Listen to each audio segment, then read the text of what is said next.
Ser otimista de verdade é uma virtude para poucos. Porém, ser otimista e ter coerência é ainda mais raro de se ver. Muitas vezes, por sermos otimistas demais, nos tornamos irrealistas e deixamos a nossa visão da realidade ser deturpada pela fantasia que criamos em nossa mente. Por outro lado, quando não temos otimismo, nos tornamos vítimas do desânimo, do desespero, da falta de vontade e até mesmo da preguiça. Em outras palavras, nos tornamos vítimas de tudo aquilo que nos atrapalha em nossa jornada rumo a uma vida financeira mais próspera. Por isso, é extremamente importante aprender a como ser otimista do jeito certo e encarar a realidade à nossa volta da forma como ela realmente é. No vídeo de hoje, vamos aprender a como construir um caráter mais otimista da forma correta, através de simples lições ensinadas no livro Os Axiomas de Zurich, de Max Gunter. Otimismo este que nos fará aproveitar as melhores oportunidades financeiras de maneira coerente, sem ilusões e pautadas na realidade. E não se esqueça, se você gosta desse tipo de assunto, deixe seu joinha e inscreva-se já em nosso canal para aproveitar mais conteúdos como este. E se você quiser apoiar financeiramente o nosso canal, o Pix está disponível na descrição logo abaixo desse vídeo. Otimismo significa esperar o melhor, mas confiança significa saber como se lidará com o pior. Jamais faça uma jogada apenas por otimismo. O otimismo sempre teve críticas favoráveis. É considerado um traço positivo da personalidade. Otimistas são pessoas alegres, animadas, bons companheiros para horas difíceis. Nos Estados Unidos, durante a Grande Depressão, na década de 30, chegou-se a criar uma rede nacional de clubes dos otimistas. Sua atraente doutrina dizia que as coisas melhorariam, bastando que as pessoas acreditassem que estavam melhorando. Passado algum tempo, realmente a depressão acabou, e alguns otimistas disseram: "Estão vendo? Funcionou." Talvez o otimismo tenha mesmo desempenhado um papel com uma mãozinha da Segunda Guerra Mundial, mas é melhor você ter muito cuidado com o papel que o otimismo desempenha na sua vida financeira. Uma genética sensação de esperança e expectativas positivas não podem fazer nenhum mal. Vou aprender, vou me dar bem, vou conseguir. Realmente, sem um fundamento de esperança, como é que você vai virar especulador? Porém, no que se refere especificamente a transações de dinheiro, preste atenção ao otimismo. Pode ser uma atitude mental extremamente perigosa. Jogadores profissionais têm perfeita noção disso. É um dos seus mais eficazes instrumentos para limpar os bolsos de amadores. No pôquer, quando um profissional se defronta com uma situação na qual, pelas probabilidades, não deve apostar, ele não aposta. Passa, abandona o que já pôs na mesa, mas evita perdas maiores. Em situações idênticas, o amador se atrapalha todo no otimismo. Posso dar uma sorte, pensa ele. Talvez saia a carta de que eu precise, talvez esse cara esteja blefando. De vez em quando, é verdade, o amador dá sorte. Acontece o que as probabilidades diziam que não aconteceria. O amador derrota as probabilidades um número suficiente de vezes para manter vivo o seu louco otimismo. É assim que ele continua apostando em paradas perdidas. Vez por outra, é possível derrotar as probabilidades, mas não sempre. Geralmente, se as probabilidades disserem que você está frito, está mesmo. Sabedor disso, e sabendo como é fácil convencer o amador a apostar quando não deve, o profissional fica rico. O profissional não tem otimismo. O que ele tem chama-se confiança. Confiança nasce do uso construtivo do pessimismo. Descendo pelo Vale das Sombras, o otimista sorri e diz: "As coisas nunca são tão ruins quanto parecem." Em vez de dito, isso às vezes é cantado. Existem sobre o tema quase tantas canções quantas sobre o amor não correspondido. É mesmo um bom tema, meloso, mas jamais permita que se misture com a sua filosofia financeira. No pôquer e numa porção de outros mundos especulativos, quase sempre as coisas são tão ruins como parecem. Muitas vezes são até bem piores. São piores pelo menos tantas vezes quantas são melhores. Se quiser, aposte em que são melhores. Porém, na ausência de provas concretas em contrário, estará sendo super otimista. Na maioria das vezes, o curso mais seguro é presumir que, se uma situação parece ruim, é ruim.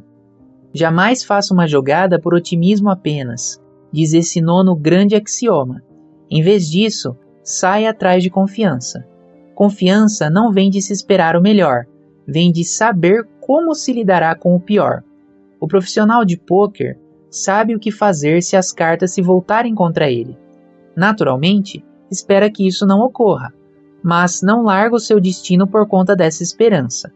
Entra no jogo preparado e equipado para, se estiver em maré de pouca sorte, manter a cabeça fria.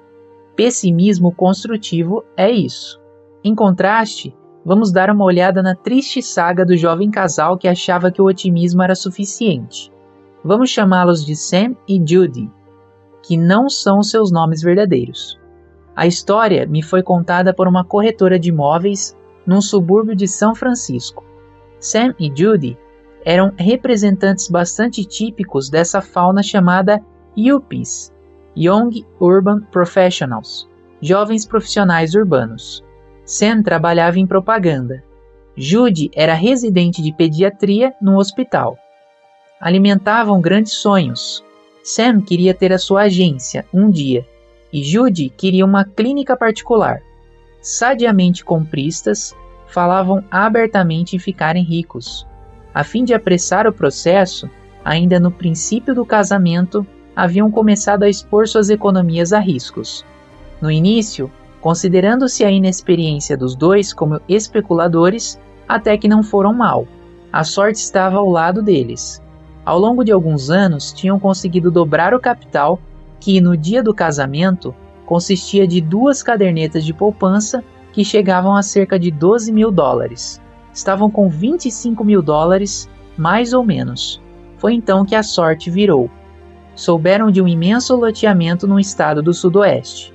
Para a construção de casas ou como no loteamento, eram oferecidos lotes de vários tamanhos, de 2.000 metros quadrados para cima. Mas a imobiliária não ia lá muito bem. Num trecho do enorme empreendimento, haviam aberto estradas e puxado luz, conforme prometido, mas o dinheiro acabara ali. A maior parte da área continuava um semideserto intocado. A fim de levantar o dinheiro desesperadamente necessário, passaram a baixar os preços dos lotes nas áreas nuas. Comparados aos terrenos urbanizados, esses lotes pareciam ridicularmente baratos. Animadíssimos, Sam e Judy estudaram a interessante situação. Com o dinheiro que dispunham, dava para comprar um belo pedaço da área não urbanizada. Revendendo os lotes na hora certa, seriam capazes de duplicar, até de triplicar o investimento em pouco tempo. Bem, isso se as prometidas estradas viessem a ser abertas, e se a luz algum dia chegasse mesmo até lá. Tratava-se de uma aposta no destino da companhia urbanizadora.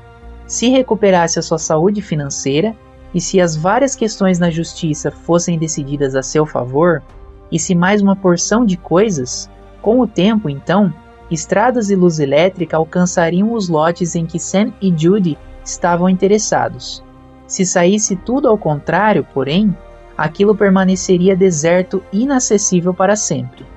Os folhetos e os corretores naturalmente faziam promessas, ou, para sermos mais exatos, balbuciavam frases encorajadoras que soavam como promessas, mas que, legalmente, não obrigavam a imobiliária a coisa alguma. Prevê-se que, os diretores acreditam que... Sam e Judy não eram tão ingênuos para entrarem nessa. Sabiam dos riscos.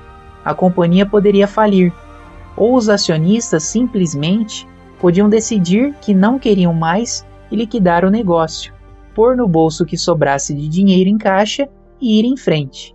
Nesses casos, as terras de Sam e Judy passariam a valer menos do que a pechincha que estavam pagando.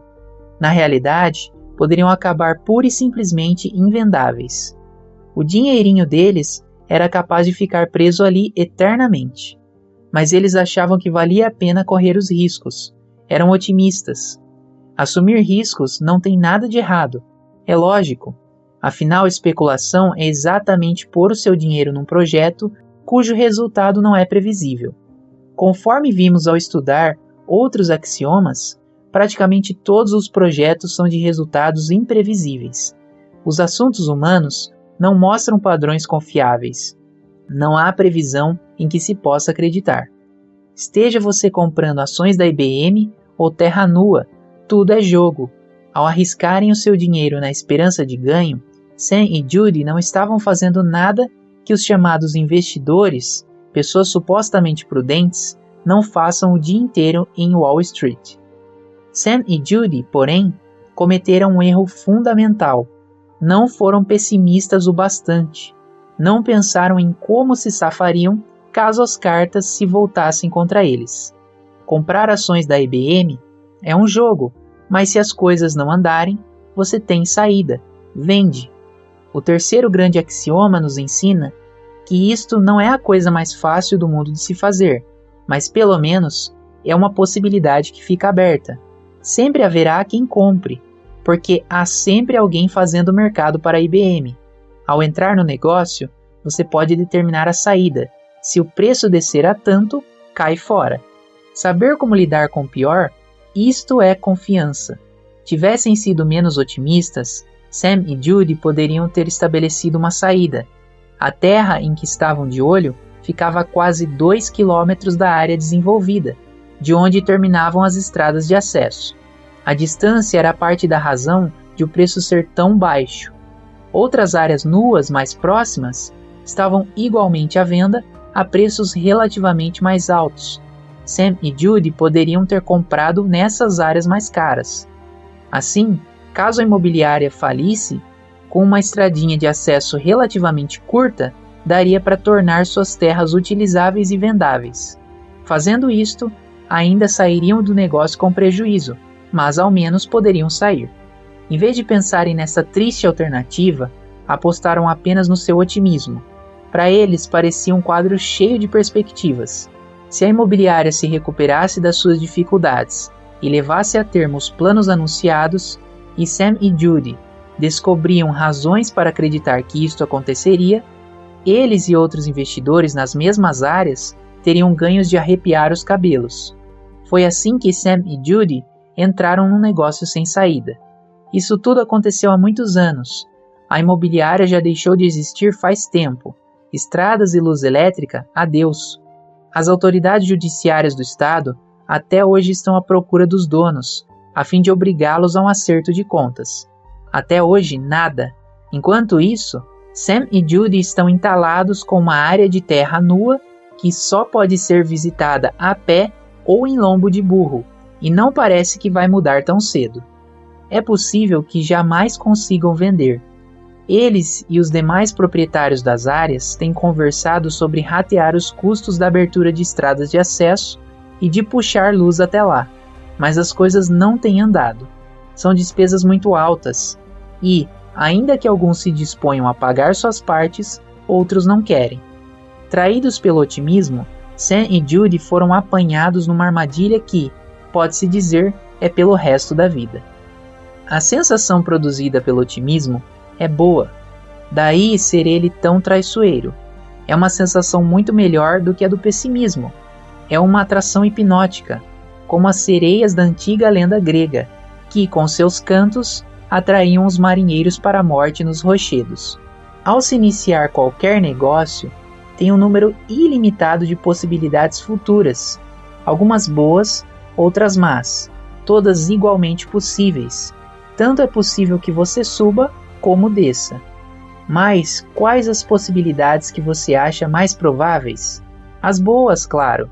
O otimismo é do homem e provavelmente incurável. Mantendo um olho para espiar um futuro impenetrável, esperamos o melhor, nos convencemos a esperar o melhor. Talvez seja impossível a vida sem otimismo. As especulações seriam impossíveis, com toda certeza. O próprio ato de arriscar é uma afirmação de otimismo em relação ao resultado desconhecido. Aí está o paradoxo. O otimismo, que dá uma sensação boa e pode ser até necessário, escapando ao controle, é capaz de nos levar à catástrofe financeira. Não apenas levar a catástrofes do gênero da que se abateu sobre Sam e Judy, como é uma das principais causas de erro de cálculo e de opinião. Otimismo e otimistas nos fascinam. Não sabem absolutamente nada mais sobre o futuro que os pessimistas. Nem podemos presumir que, ao escolher entre os dois, vale mais a pena objetivamente dar ouvidos ao otimista. Contudo, conforme acabará aprendendo, se já não aprendeu, você sempre preferirá escutar os otimistas. À sua volta há otimistas por todo lado, e um deles, dos mais insistentes, com certeza está dentro da sua cabeça. Cuidado com eles. São capazes de confundir suas opiniões da forma mais alarmante. Na antiga lenda, para passar com o barco pelas sereias, Odisseu tapou com cera os ouvidos da sua tripulação e se amarrou ao mastro. Essas defesas não são eficazes contra o canto dos otimistas. Você jamais conseguirá bloquear totalmente a canção. Afinal de contas, você também é gente, é humano. O que pode, sim, é manter-se atento à inclinação otimista da bússola interna e ficar alerta aos seus perigos. Quando se sentir otimista, tente examinar se essa sensação gostosa encontra realmente justificativa nos fatos. Na metade das vezes, pelo menos, não tem nenhuma. O nono grande axioma adverte que o otimismo pode ser inimigo do especulador. Dá uma sensação boa e por isso mesmo é perigoso. Costuma toldar completamente o raciocínio. Pode levá-lo a um caminho sem saída. E, ainda que haja saída, o otimismo é capaz de persuadi-lo a não a utilizar. O axioma diz que não se deve entrar em nenhuma jogada apenas com otimismo. Antes de pôr o seu dinheiro no negócio, pergunte-se como se safará se der errado. Tendo isto muito bem resolvido, já tem em mãos algo mais que o mero otimismo. Tem confiança. Gostou desse vídeo? Inscreva-se no nosso canal para mais conteúdos como este.